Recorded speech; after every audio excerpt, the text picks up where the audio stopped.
got you. I'm listening. You're referencing a time where there's no humanity. No. And you're referencing a time. No. Jesus' birth wasn't the beginning of humanity, bro. No, that's not what I'm saying. Okay, so don't get carried away there. You referenced before the birth of Jesus. Before the birth of Jesus. Yeah, Moses, Abraham, they're all there. There is humanity. But humanity exists. Yes, that's okay. So don't say there's no humanity. Before the creation, how about that? Okay. Were they humans? No, before creation, so obviously before creation, not. But that's not what I was referencing, but go ahead. Right, but that's what I was referencing. Go ahead. In eternity, he's always been God. Okay. That never changes. He can assume a human nature, he's still fully God. Okay, but now, so there's no change. When he assumes a human nature, that is a change because now there's an addition of a human nature to the person of Jesus. You know that, right? The person of Jesus is both God. But not before his birth, right? Was he human before birth? No, because come on, bro. You know it's over there, human man. is a concept of man, not God. You're using words. Okay, let me explain this. Okay, when Jesus was not born as a human on earth, according to you, he was still existing, right? He's always existed. Okay, and he was around. But he did not have a human nature at that time. He didn't assume, but he did come to earth, but he didn't. Thank you. So when he came to earth, he got a human nature added to his divine nature. No. Never. That's what I'm saying. That's so what happened to where did the human nature come from? What you're explaining is a heresy. Okay, so you explain it. There's no addition, no mixture. Right, but this is united in one person. But that's the question that when I asked Anthony and David and all of them, they said that he had a human soul even. Right? Yeah, because all humans have souls. Okay, so he was one divine, then he became an actual human being as well as being divine and having a human soul. And when he died, his soul separated from his body, separated from his divine nature. Just for future reference, when you go online, we'll study the Council of Chalcedon. Sure, bro. We explained all this. That's the thing. No addition, no mixture. That's completely wrong. When I stand here and ask, if you guys can't explain it here, then just referencing council doesn't help me any, right? The question is, explain it to you. We don't believe what you just said. Okay, so what do you believe? We believe that they're both united in one person. Okay, but there was a time. They were not united, right? In eternity past, yeah. When humans existed, time of Moses, right. Jesus did not have a human. You did not have a human nature. Thank you. So now he united with a new nature that he didn't have. No. The human person. Okay. You're asking I'm not asking, but you're. When he was born. Okay. He is one man. Jesus. Yes. Is one man. Yes, he's one divine person who assumed a human nature. So he's fully God. He's one man that assumed a human nature. United in one person. They don't commingle. They don't mix. They don't add. They don't subtract. So when Jesus was walking, 100% of the time, he's always God and man. That makes no sense. To you. All right. Thank you. Appreciate it. I'm saying it doesn't make sense. I appreciate your time. I believe. Look, I appreciate your time and I appreciate your explanation. It doesn't make sense to me, and everybody has a choice if it makes sense or not. Don't make sense to me. Like what? Allah is one. He created everything. He's not human. He doesn't become human. He doesn't go to the bathroom. He doesn't have. Running in the desert back to the ocean. That makes no sense to me. Why not? Wait, hold on. Wait. Is that okay? But I'm saying that doesn't make sense. Let me ask you something. Is that a part of Aqidah? Oh, I don't know. I'm just saying. Okay, so if you don't know, look, let me ask you a simple question.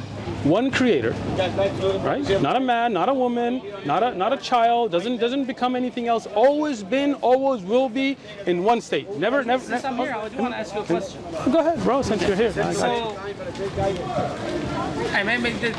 Ask away, bro. From what I said ask away. Don't worry, shy. No, I'm trying to. I see you hesitant. This is not a disrespectful type of thing. Ask disrespectfully. It's okay. No, of course not. I would never do that. But I'm just saying, like, this is what I've heard. If I'm wrong, then you will correct me. Okay. But can you tell me Mary's family? Sure. According to Islam? Sure. You're talking about Imran? And can you show any Jewish, Christian, scholar, historian that ever mentions those names? Sure. So first thing you're asking me, who is the father of Mary, or what are you asking? Family of Mary, yeah. Yeah, so it's in the Quran, it's in Ahadith, and if you get like Tafsir al-Tabari, for example, it will even give you. I'm saying non-Islamic. Hold on, I'm getting there, bro. Okay. So when we talk about the tafsir of the Quran, or what is explained in the Quran, we have direct revelation. Okay? And there are people like Abdullah ibn Salam who were Jews before. And when they saw the truth of Islam, they became Muslims. And you can read him, who used to be a Jewish scholar, his explanation of the family of Mary in accordance to what is in the Quran. There you go. No, can you show me any historical No. reference, any scholar, any writing? I just did. Outside? Abdullah ibn Salam. He was a Jewish scholar. Right. He became Muslim, Right. but he brought his writings from before Islam You said and explained Mary's it. Family? Yeah, he explained it. What Look, did he say her father is? so, wa alaikum assalam wa rahmatullahi wa barakatuh. So he explained the Al Imran, and he explained, and this is not about Harun, and how Harun is not the same one at the time of Musa alayhi salatu salam. All of that's there. That's what I'm saying. It doesn't make sense to me. Why not? It seems like 1,000 years. No, but again, like you just said, that's not the same person. This Harun is not the same Harun as the time of Musa. It's just the same name. No, but the father is the same. No. The sister is the same. That's What's the similar. sister? Maryam. That's a person we're talking about. You don't have a sister of Maryam. Harun, Imran, Maryam, that's the family of Moses. So let me explain this to you, okay? For example, I have a brother that I know. His name is Muhammad. And he's married to a woman named Khadija, right? And they have a daughter named Aisha, right? Does that mean that I'm talking about the Prophet Muhammad sallallahu alaihi wasallam? Because they're naming they're naming their children after their beliefs. Exactly. As Abdullah ibn Salam explained, that these were people who were bin Israel, and they would name themselves after the earlier prophets. And the pious. Okay, so historically, who's her father? Joachim. Okay, now where did you get that from? From the church tradition and history and the but earlier, and her mom's name sure. is Hannah. Okay, excellent. So now earlier, when I was showing you the genealogy of Jesus, you were saying that's the father of Mary. No. I'm talking about Mary. I know, Mary. The actual Mary. The mother of Jesus. Yes, her father's name Joachim and her mother Anna. So you see, earlier when I showed you the contradiction, you just contradicted yourself, and I'm going to explain it. Let me explain it. I told you that's the genealogy of Mary. Of generations. That's what it is. I got you. One is using the genealogy of Mary, and one is using the genealogy of Joseph. So when you say, hey, bro, relax, right? So when you said, when I showed you the genealogy of Jesus and the contradiction, the family line, going back. That's what genealogy means? That's what it means to me. Are you sure? Yeah. Okay, say that. Are you trying to change the subject here? No. What is it again? Genealogy, going up the gene train of a family lineage. A family lineage. Yeah. And does that gospel show from Adam to Mary, or it skips and just says generation names?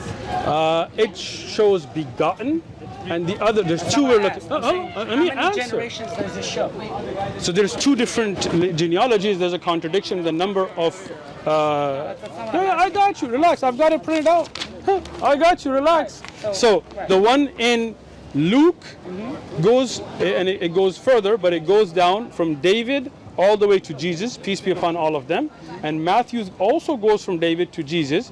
The one in Luke has 43 altogether, and in Matthew has 28 altogether. Right, because they're separating them to 14 generations, 7 by 7 by 7. That is an opinion. That's not a fact. Opinion. And That's different every Christians. No, they do not. Which one says they do not do the 14 generations? Sure. There's a teacher called Anderson has a video that he tried to refute me on. It's Anderson.